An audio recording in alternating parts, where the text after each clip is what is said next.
One of these days I need to clean this out. I'm pretty sure Jimmy Hoffa and Elvis are in this podium somewhere. I'm not sure. Oh, goodness. So, questions. One of the things I've learned as a parent is I'm often inundated with questions. Daddy, why is this way? Why is that? Daddy, what's that? Daddy, what's that? Daddy, can I play the Xbox? Daddy, can I watch TV? I hate questions. It's so funny, especially this summer. As soon as we get up, Daddy, can I play the Xbox? Can I play video games? Daddy. Oh, mercy. One of the neat things the past few months I've been able to do is introduce my boys to the movie version of Hitchhiker's Guide to the Galaxy. I don't know if you've ever read the book. I've actually read parts of it. It's a book written not too long ago about this. It's a rather satirical take on life. But there's a movie that came out a few years ago about it. And to spare you some of the plot of the movie, there's these people that try to find the question, or find the answer to the question of the meaning of life. And they travel, they build this big old computer, supercomputer, and asks the computer, what's the meaning of life? And has to process it for 1,000 years or something. It finally comes up with the answer. They come back to it and they ask the question, what's the meaning of life? These people waited hundreds, if not thousands of years to find out the answer to the meaning of life. That's an important question, right? We get up there and ask the supercomputer, and the supercomputer says 42. They've waited years. People have died. And find out the answer to the meaning of life is 42. They're like, what do you mean 42? Now there's all kind of stuff you can read into the book, and there's all kind of people speculate that 42 in the author's mind has something to do with computers or binary code or something. I don't know.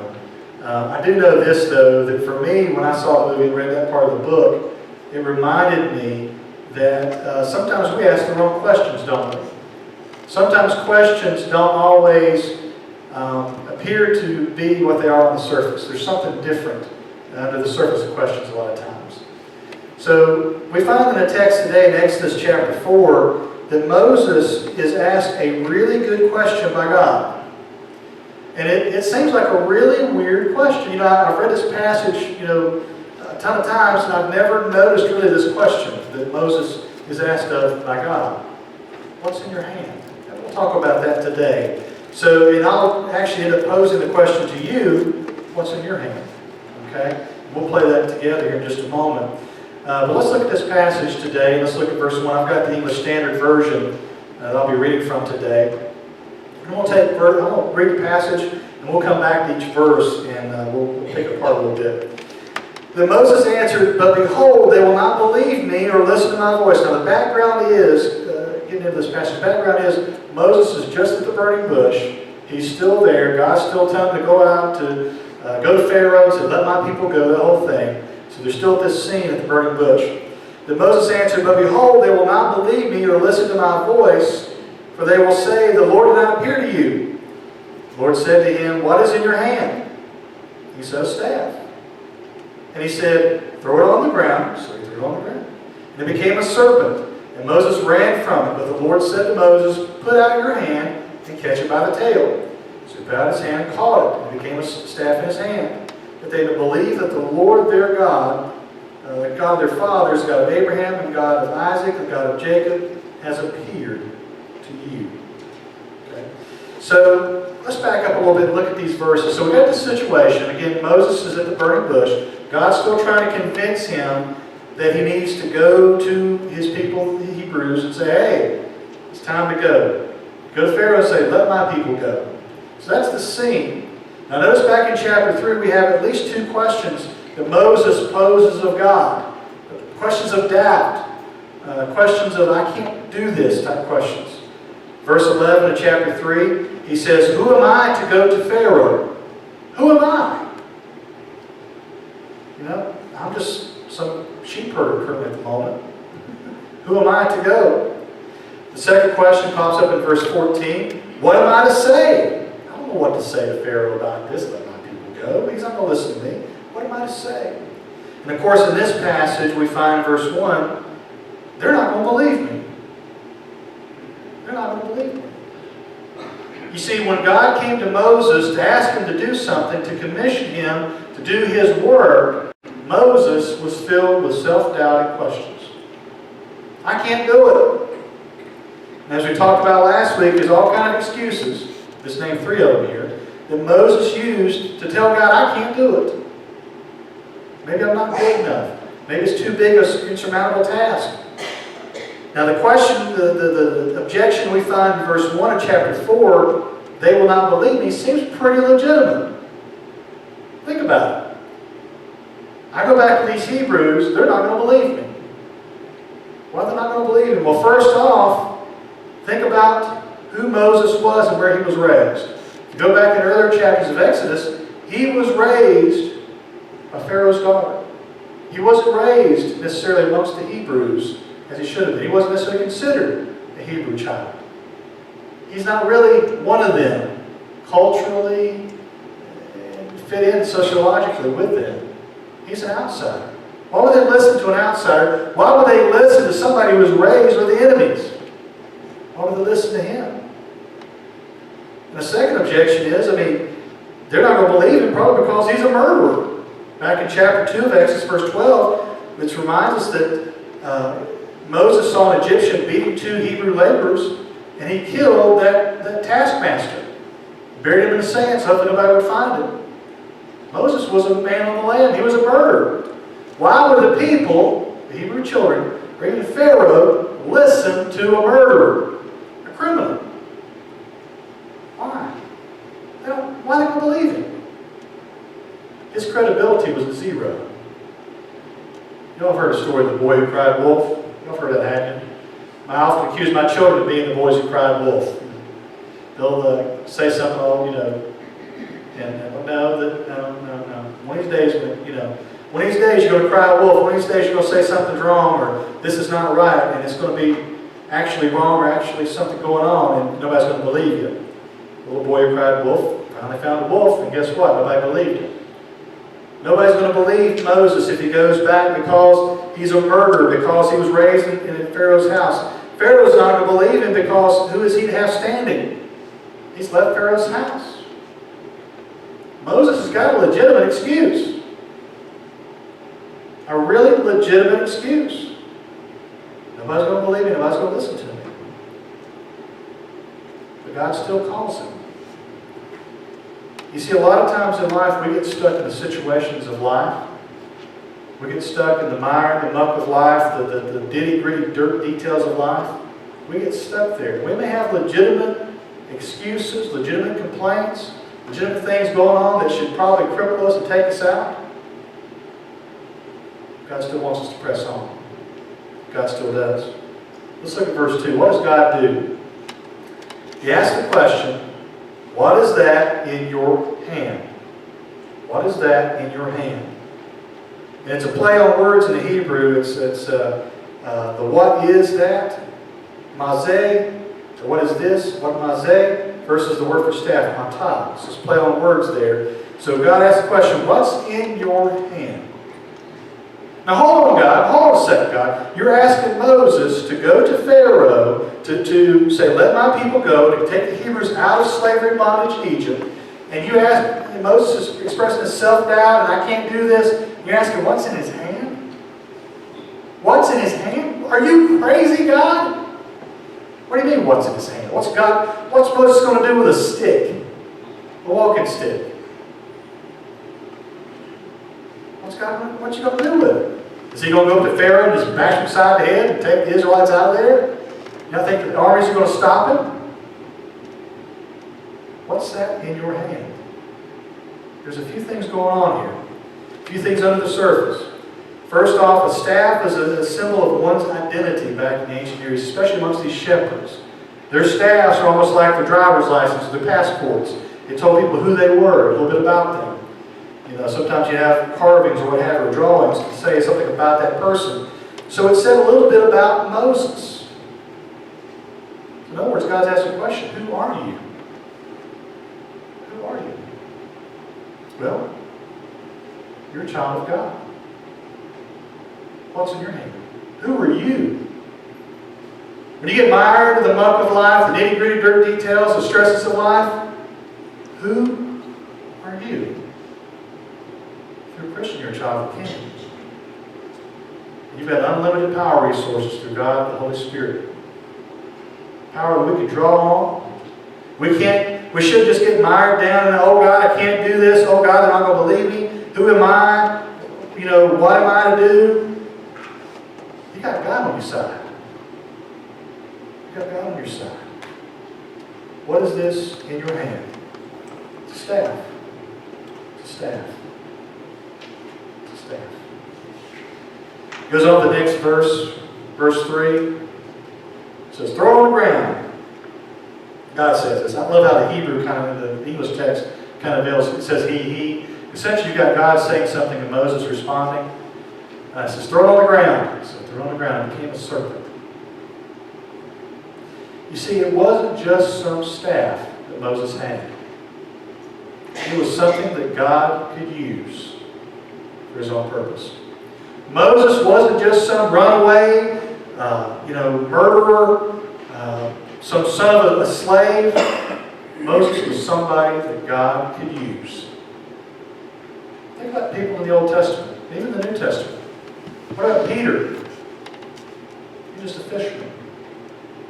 What did he do? He helped change the world, tell people about Christ. Think about David. He was an adulterer, a murderer. He wrote all these amazing psalms. He was a man after God's own heart.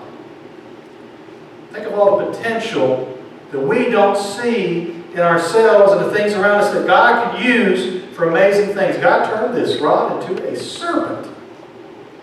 It wasn't just some parlor trick. It was on the ground. It became a serpent. Moses ran from it. And again, find over verse 4 that picks it up again. Which, by the way, I know that God could prompt me to do something like this, grab a snake by a tail. But I'd have to really doubt God about grabbing a snake by a tail. That's just human nature, though, isn't it? Grabs by the tail and turns back into a staff. Now, you know how I mentioned that there's a Lord said, or back to verse 3, that he said and he threw? Notice this. God commanded and Moses did. Now, God commanded to go back and to tell Pharaoh, let my people go. God's commanded him to go and take the Hebrews out of bondage. That's a little too much. But God dials it down a little bit and asks him to do simple things.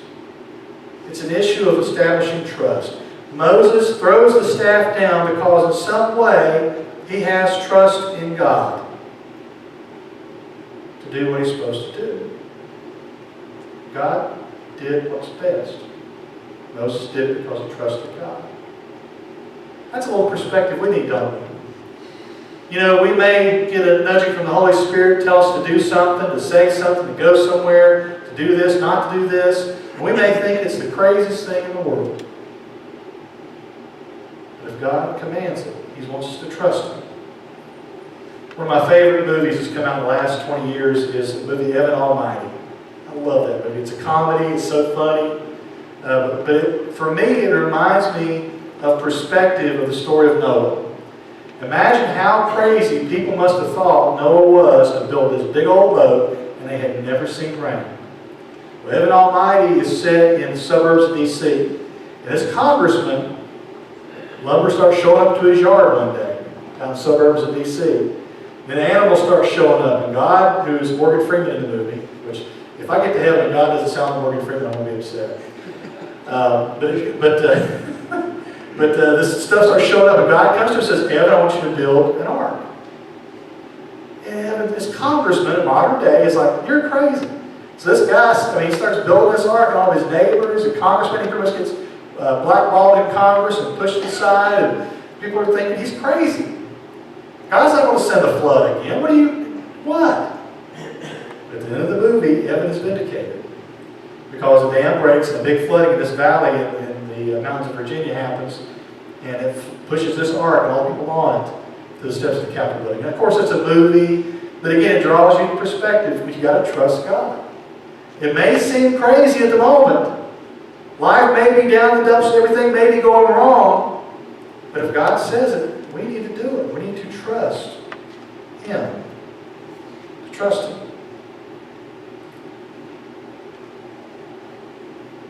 So I read verse 4. Let's go back to verse 5 here. And notice what God says to them, that they may believe the Lord. So it shows us this snake thing. But notice how God says the God of their fathers, the God of Abraham, the God of Isaac, the God of Jacob, He's appeared to you. Has appeared to you. Why are they going to believe Moses? Well, because of the snake trick, right? Moses is going to do some miracles and people are going to see it and they're going to believe. But they should believe based off the past too. Well, God had appeared to Jacob. God has appeared to these individuals, spoke to Abraham and others, and Isaac, etc. And God has worked with them in the past. He's going to work with you now. That's pretty much what God's saying. God's done it before and He'll do it again. It's not the first time God's done this. It's not His first rodeo, if you will. God's going to do it. So all this text here, let's just bring it home here, a few things here. Notice the question was simple. What's in your hand? What's in your hand? You see, what God does with that question, He turns Moses' doubts and fears of tomorrow, He changes them a little bit. Moses was focused on the problems of tomorrow. What's going to happen tomorrow? Is Pharaoh going to do, and people are going to listen? You see, oftentimes we get bogged down in the problems of tomorrow, don't we? We get bogged down in the things of life. We get stuck worrying about tomorrow. And Jesus has a little something to say about worrying about tomorrow. You know, it's easy as an upright citizen who pays bills and taxes to get worried about where money's coming from next. How am I going to pay for this? How am I going to do that? You know, I worry about my children. Are they going to be okay in this coming school year? Are they going to learn well? Are they going to work hard? Are they going to be good citizens one day and be productive for the Lord and productive for the community? I think about these things. And we can get stuck in those problems. It's easy to do. Moses could have got stuck in worrying about, they ain't going to believe me. But He did. God changed it. Changed the gears a little bit. Notice also that God turns Moses to the one question he could answer them all. I don't know if Moses' head was spinning. I can only imagine if I were in a situation where I've just seen a burning bush and God has come to me, this voice of this God I've never met, and said, go do this. I can imagine how I would feel personally. I don't know if I'd know my up from my down. But God asked him the one question that Moses could easily answer. What's in your hand? Moses might have been able to tell him his own name, but he could tell him what's in his hand. A staff. You see, what God does here is He reframes the situation. He changes context. Now, reframing, it's a psychological reframing or cognitive reframing is a thing in counseling and psychology. Its basic definition is coming up with a different interpretation of an event or experience. Changing the meaning of those changing feelings or experience. In other words, thinking about your situation in a different light. Seeing maybe the good in a bad situation. How does one reframe things? When you write down the situation, the problem, you try to review it, you try to organize it, assess it, and what's really going on here. You talk about your feelings, you write down your feelings, how does this make you feel? Maybe if nothing else, you're venting. I'm dreading this process type of thing. The Psalms have a lot of venting in it, it seems like.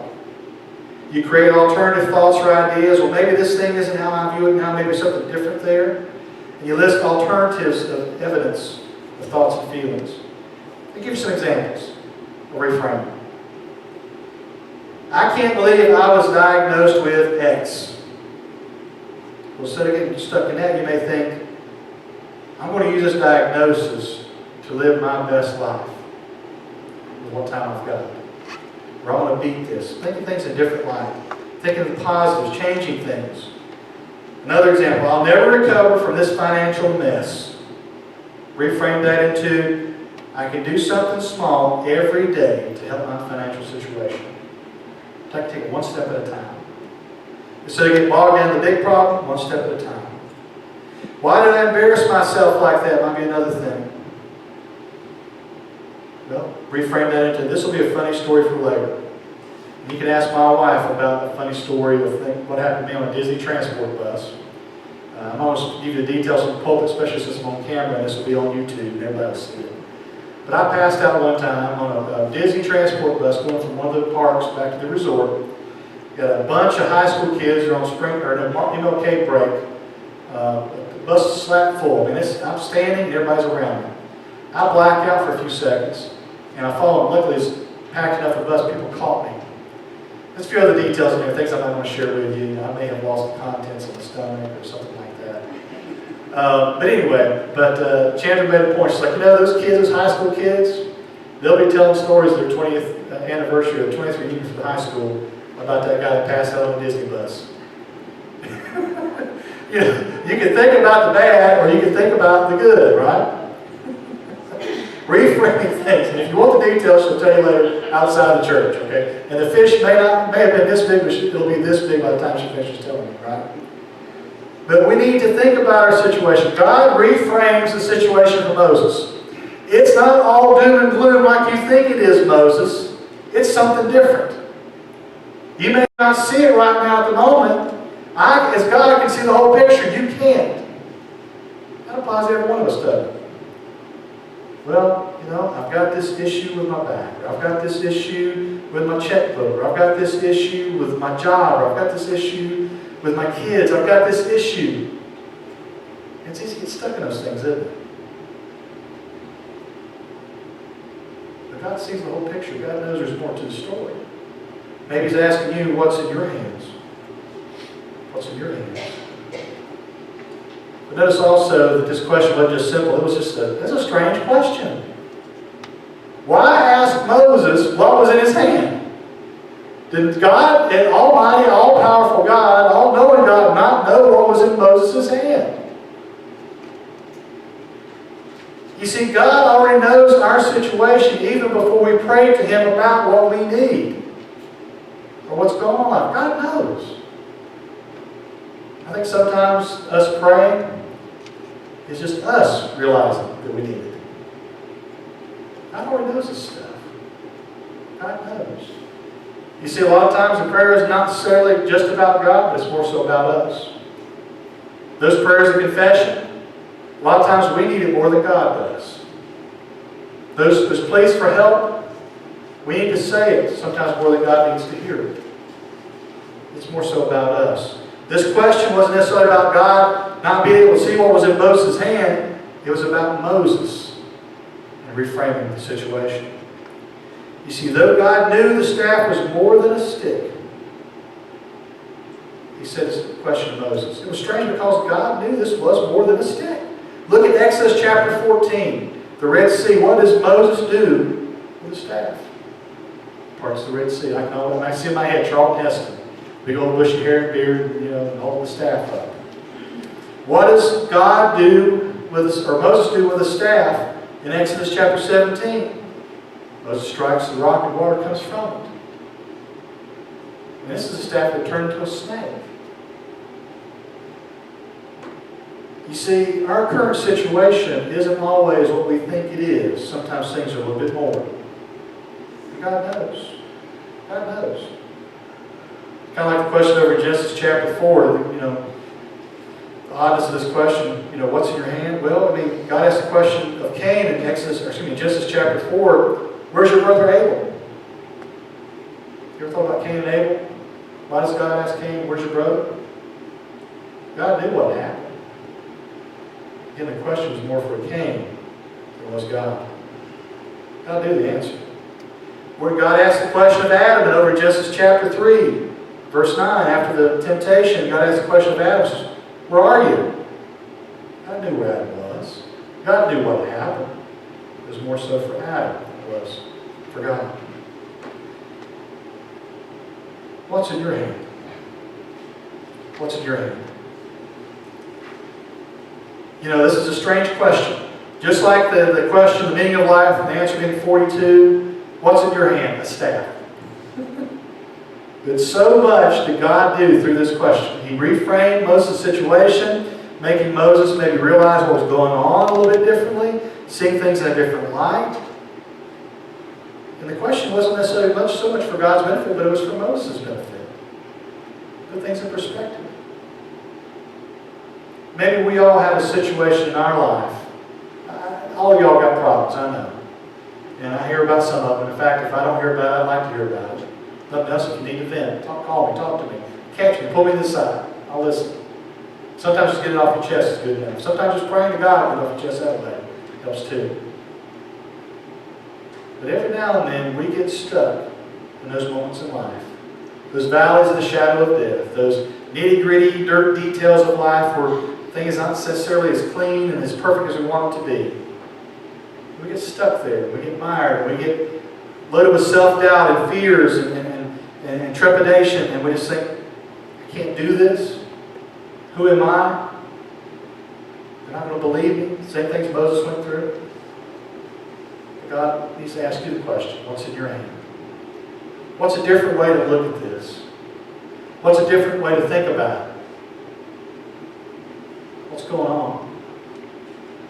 But sometimes we forget God is behind us. Moses had one of the greatest resources at his disposal. He had God Almighty, the one who was asking him to go, to speak to the Hebrews, to speak to Pharaoh. He had God Almighty. He was loaded with doubt. If you're a Christian, you've got God Almighty. If God asks you to do something, if nothing else, just to go out and to live life the way He wants you to live. Live justly, walk humbly, walk perfectly with God. I'm mixing up Micah 6:8. Forgive me, but God asks you to go, to do, to make disciples, to live, to love. He can empower you to do that. Go and trust Him. It's a little bit of trust. It's hard. It's hard when we're surrounded by life and all the clouds of life. It's hard to see God and trust Him. That's what we got to do. What's in your hand? What's in your hand? You know, one of the things I was thinking of the whole sermon, even before the sermon, is what's in your hand? I'm thinking of the old credit card commercial, what's in your wallet? What's in your hand? What's some other ways we can reframe a life situation? What are some good things to think about? What are some positive things to think about? Ask yourself those questions as we're going about the trials of life. As musicians come and as we sing. Maybe you need to pray at the altar. The altar is open to pray. If you need to vent, to talk, maybe you need to confess. The altar is open.